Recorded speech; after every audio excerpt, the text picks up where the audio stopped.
Hey guys अस्सलाम वालेकुम इसमी मोहम्मद आफाक खान। पाकिस्तान में हर कुछ अरसे बाद एक बयान आ जाता है कि पाकिस्तान के मदारिस को रजिस्टर्ड होना चाहिए, इनका ऑडिट होना चाहिए, इन सब का निसाब एक होना चाहिए क्योंकि ये मदारिस ही हैं जहाँ से दहशतगर्दी फैलती है। तो मेरे जैसे एक आम मुहब्ब वतन पाकिस्तानी के जहन में ये सवाल आता है कि ज़रा आवाम को बताइए कि आपके पास इतने सालों से सबूत हैं कि मदारिस दहशतगर्दी का ज़रिया बन रहे हैं, तो कौन से मदरसे के तलबा हैं, कौन सी मस्जिद का मौलवी है जो ये हुक्म देता है कि जाओ अपने ही उलमा को शहीद करो। मुफ्ती निज़ामुद्दीन शामज़ई से लेकर डॉक्टर मौलाना आदिल साहब तक, मौलाना समीउल हक साहब तक खुले आम इनको टारगेट किलिंग का निशाना बनाया गया है। जो लोग दहशतगर्दी का सबसे ज़्यादा निशाना बने हैं, इनको ही दहशतगर्द कहा जाता है। कौन सी मदारिस के तलबा है जो अपने ही तलबा पर, अपने ही उलमा पर, अपने ही मुसलमानों पर मसाजिद में जाकर धमाके कर रहे होते हैं? कौन से मदरसे के तलबा हैं? आप चाहते हैं ना कि निसाब चेंज करें, तो कौन सी मदरसे में ऐसा कोर्स करवाया जाता है जहाँ पर यह बताया जाता हो कि आपने मोबाइल छीनना है, मोबाइल को इन्हें दे तो आप उसको कत्ल कर सकते हैं।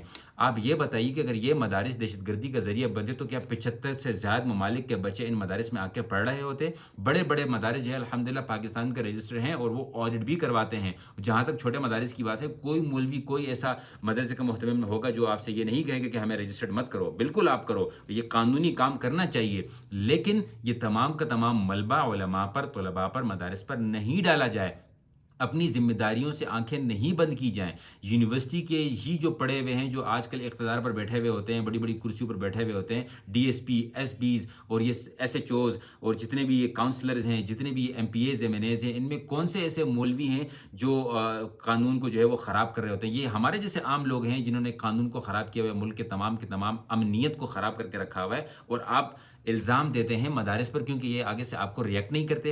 रिएक्ट करेंगे तो आप इनके खिलाफ ऑपरेशंस करेंगे तो आवाम को लगेगा कि हाँ, वाक़ई में यही लोग हैं जो दहशतगर्दी का ज़रिया बनते हैं। हाँ, अलबत्ता ऐसे ज़रूर इतने लोग होंगे जो मौलवी बनकर या मदारिस की आड़ में अपने आप को छुपाकर मुल्क को नुकसान पहुँचा रहे होंगे, लेकिन सिर्फ़ मदारिस नहीं है, यूनिवर्सिटीज़ भी हैं, कॉलेजेस भी हैं, स्कूल्स भी हैं, इसी तरीके से और भी इंस्टीट्यूशंस हैं, सोशल मीडिया भी है, इन्फ्लुएंसर्स भी हैं, पॉलिटिशियंस भी हैं, पुलिस में भी हैं, बाकी ऑर्गेनाइजेशन में भी इस तरह के लोग हैं। तो सिर्फ मदारिस को इल्ज़ाम नहीं दिया जाए। और यहाँ पर मैं मौलाना फजल रहमान साहब और उनके फॉलोअर्स को सैल्यूट पेश करूँगा कि मौलाना फजल रहमान साहब को हमेशा सपोर्ट किया जाए इस हवाले से कि उन्होंने हमेशा से मदारिस का दिफा किया है। ये आप लोगों को बेवकूफ़ बनाया जाता है।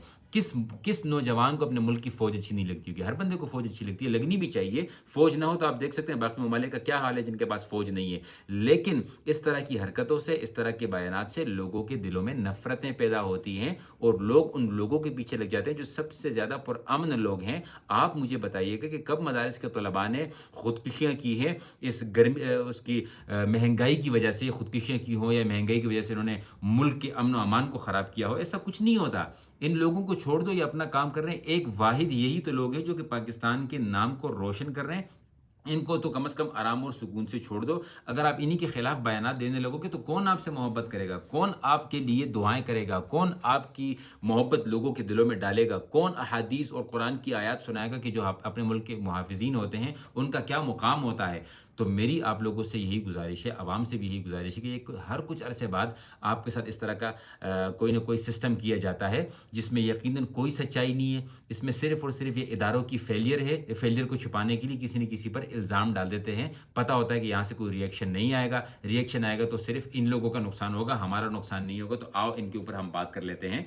जहाँ तक इन सियासतदानों की बात है, इन बड़े-बड़े लोगों की बात है जो कि सीट्स पर बैठकर मुल्क में अमनीयत ख़राब कर रहे होते हैं, इनसे आप क्वेश्चंस करें, इनसे पूछें, मदारिस को आपने क्या दिया है? बजट दिया है, आपने इनकी हिफाजत की है, आपने इनकी कभी कोई मदद की है, आपने कभी इनकी कोई शुक्रिया अदा किया है, आपने कभी इनको कोई मेडल्स दिए हैं, क्या किया है? आपने कभी इनके किरदार को सराहा है, कभी इनको एक्नॉलेज किया है कि हाँ यार आप काम कर रहे हो? ये तमाम काम कर लो, उसके बाद अगर आप निसाब के लिए कोई बात करोगे तो एटलीस्ट कोई आपकी बात को सुनेगा भी। और ऐसा ये कैसे हो सकता है कि अगर मिसाल के तौर पे मैं मोबाइल का इंजीनियर हूँ और एक डॉक्टर आके मुझे बता रहा है कि मैं आपके कोर्सेज़ चेंज करना चाहता हूँ, तो इट डज़न्ट मेक सेंस। मैं शायद इस मोबाइल को कभी बना भी नहीं पाऊँगा क्योंकि एक डॉक्टर मुझे बता रहा है जिसकी ये फ़ील्ड नहीं है। तो जिन लोगों की फ़ील्ड है, वो अपने निसाब को अच्छे तरीके से समझते हैं। मदारिस के निसाब में सिर्फ़ कुरान है, मदारिस के निसाब में सिर्फ़ अहादीस है, मदारिस के निसाब में वो दीन है जो दीन हम तक पहुँचाया गया है और पहुँचाया जा रहा है। इन निसाब के साथ ना ही छेड़ा जाए तो बेहतर होगा। अगर आपने कोई एडिशन करवानी हो, कुछ चीज़ों को हटाना हो, तो कोई दलील दें, आवाम को बताएँ तो सही कि निसाब में ऐसा क्या है जिससे आपको चिढ़ है?